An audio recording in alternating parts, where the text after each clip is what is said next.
I've missed this series.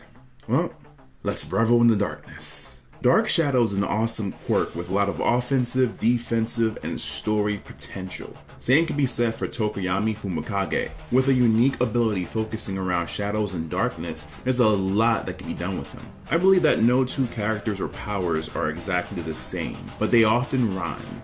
So looking at common story elements, we can look at Dark Shadow's potential, because there's nothing new under the sun, even sentient shadows that run from it. First, we gotta talk about Tokoyami and his character, since oftentimes powers usually influence the character's design and story. For example, if not outright evil, most people who use shadows or darkness powers are usually dark, brooding, mysterious. Normally, their personalities are just as concealing as their powers. I mean, Tokoyami is 2 pointy years away from being Batman.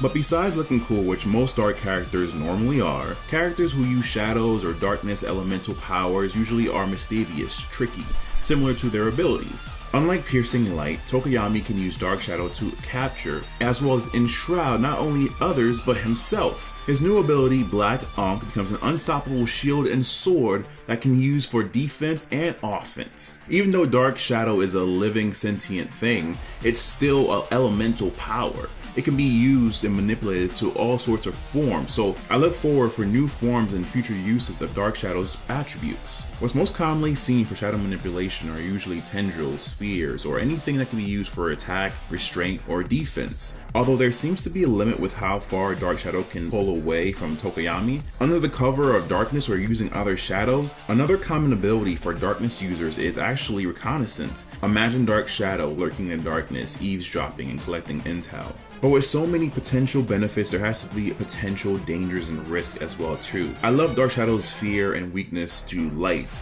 but I also like the normal trope of darkness consuming.